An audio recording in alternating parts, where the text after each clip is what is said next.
Okay, today is April 19th. I'm a little behind in videos this year. I usually have one out in December, January. No seed hauls this year, no new heirloom tomatoes, and I'll explain why in a bit.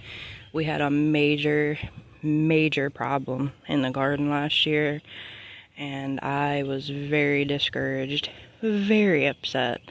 So in the garden this year, there's going to be a lot of hybrids. As you know, I love heirloom tomatoes. I love the wacky, weird tomatoes, and there still will be some. However, I'm going to have to do it a little bit differently. So here are some of the hybrids that we picked up. We have the Sun Gold. You always have to have a Sun Gold cherry tomato in your garden. It's the best tasting cherry, the sweetest, very low acid. Anybody that doesn't like tomatoes should try a Sun Gold cherry tomato. Then we, for the first time, are trying the Better Boy, which is a hybrid. The Early Girl, of course, we always have one of these. They mature in about 50 days after planting. She always like to have an early tomato in the garden. Most tomatoes, they take, between 70 to over 100 days until maturity, so it's just nice to have something a little bit early. And we usually have a tomato by like July 5th, 6th, somewhere around there. Then we have the Lemon Boy Plus. Got 4 of those plants, 5 actually. There's another one hiding down in there. Another Sun Gold. I picked up a Kufia for the hummingbirds. You can see how beautiful this orange is, like really striking bright fluorescent orange. I actually like this better than the honey bomb last year that I had, which was pink. These are the cherry bells. It's so weird because the orange ones are the cherry bells and the pink ones are the honey bomb. So, I don't know. The hummingbirds loved them. So hopefully they like this color too. Looks like the cherry off of the end of a cigar. Really cool. I like that color much better. And then you can see some seeds that I've planted. I started seeds really late this year. Every year I end up, because I'm so impatient and I can't wait to garden, I always end up planting my tomatoes way too early, and then they're stuck in the little plant trays, and they just languish, and they're just like stressed out, and the roots are going crazy, and they just like suffer like unnecessarily for months because I just can't wait. I have to plant them. So I waited. I actually just planted these seeds yesterday, April 18th. So this year I plan to do something a little bit different, because the last year in my garden, if you'll notice my last garden video, a lot of my tomatoes all of a sudden just started dying. They started to get really yellow leaves, like on one side of the plant. You can go back and watch it. And I was like, what is going on? They're not overwatered. I know they're not overwatered. I know they're not underwatered. I've been gardening for a while. I know like what a plant looks like when it's not gotten enough or when it's getting too much. I'm 99% sure it's not that. The soil, we didn't do anything different with the soil. I didn't fertilize them any differently. I did use some chemical fertilizer, or some like Miracle Grow fertilizer, but I made sure that I did like a pretty large dilution, so I knew I wasn't burning the plants or anything with the fertilizer. So I did a lot of research, and a couple months later I finally discovered that the reason all of my plants were dying last year was because of a thing called Fusarium wilt. I watched a couple of videos on it. So when you cut open, if you have Fusarium wilt, like the leaves will start yellowing. I mean bright piercing yellow. And then it'll just start dying. It won't grow any bigger. It's just the whole plant is gonna die once you get that. So I watched, I think it was Scott Head. I watched one of his videos. He cut open the stem of one of his tomatoes, and in the stem, inside of it, there was a brown ring. That is Fusarium wilt. There's a couple different types. There's like verticulum wilt, Fusarium wilt. Probably not pronouncing those right. But I now have Fusarium wilt all through my garden. And all of my heirloom tomatoes last year, I was like killing myself in the garden, just like watering, fertilizing, clipping, like what is going on here? I'm doing everything right, but these plants are just dying. So somehow Fusarium wilt got introduced into my garden. I cut open my tomato plants. There was the brown ring in there, like the death of the tissue within the stem, so therefore it can't uptake nutrients, but it begins to die inside, and then the leaves and everything just eventually all die. And there's a couple ways that I've researched to combat this. I've watched someone say that you can cover your garden beds with plastic and try to heat up the top like 12 or so inches, 12, 16, 18 inches possibly. Heat up the top portion of your soil to like 120 degrees, something of that nature.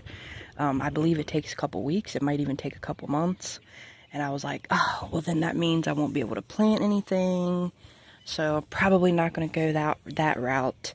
And then I've seen other people talk about trying to use, like, since Fusarium wilt is a fungus, using like good bacteria to combat fungus, and like vice versa. You know, people putting yogurt in their garden beds, putting good bacteria in there to fight the bad fungus. And there was another one. I was like, well, I don't know if I want to be just like tossing a ton of yogurt in my garden beds. I'm sure, like, first of all, I don't know if it would work. Second of all, it's probably really expensive. And then, like, how am I going to know? Unless I just let all my plants die again. Then I saw what's called grafting.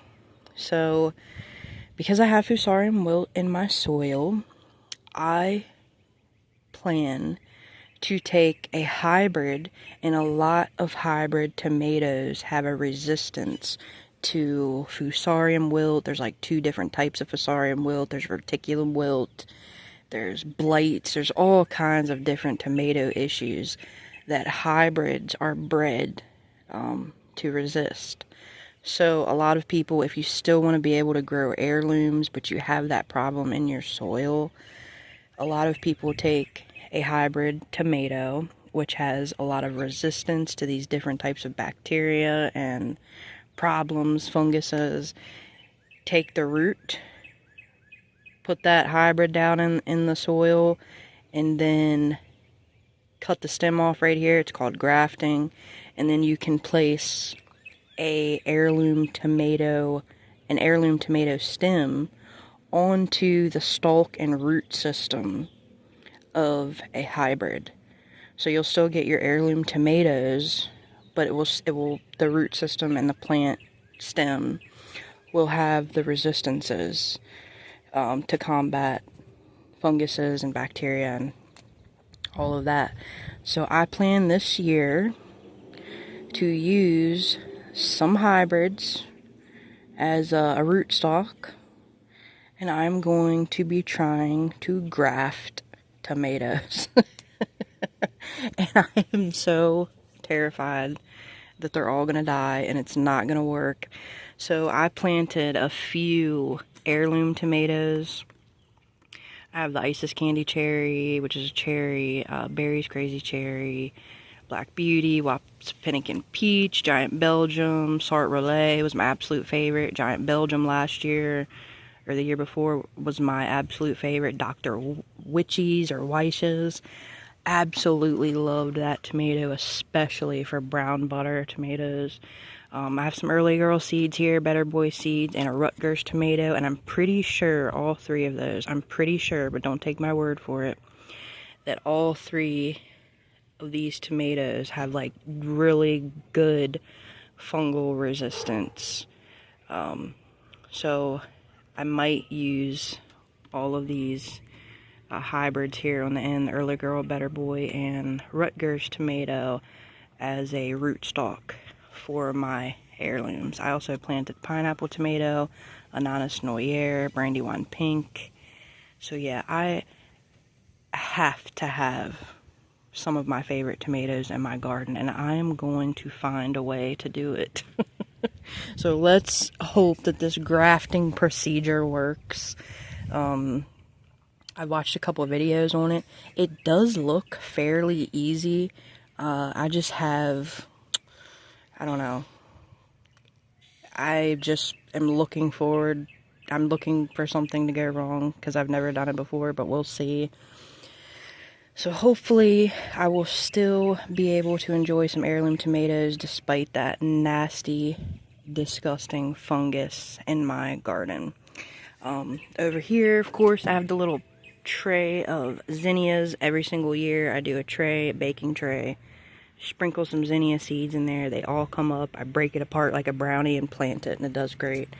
Here's some sweet pea flower, some phlox, and some moss rose, which I believe is the same thing as portulaca. I could be wrong, but I believe it might be the same thing.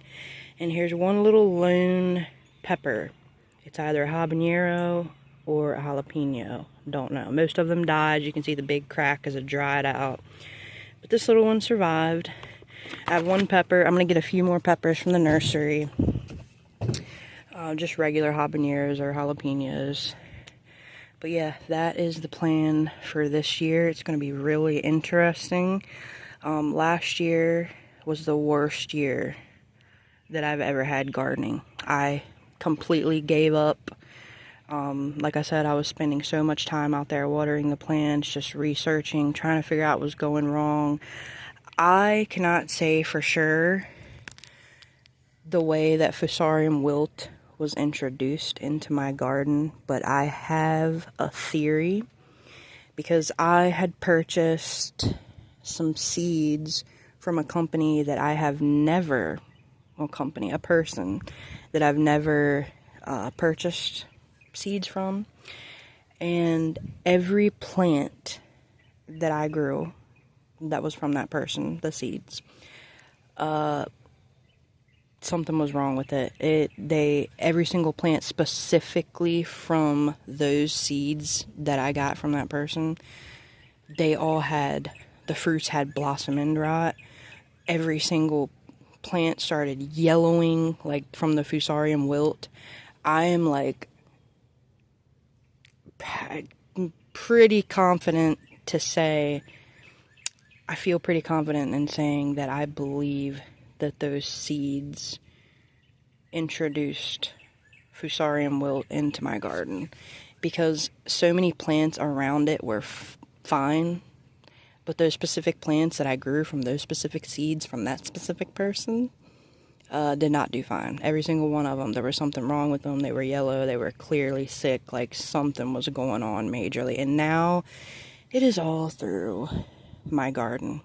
I was heartbroken when I found out. I just wanted to give up and didn't even think I was going to garden this year at first. And thankfully I've found a couple different ways I can combat this.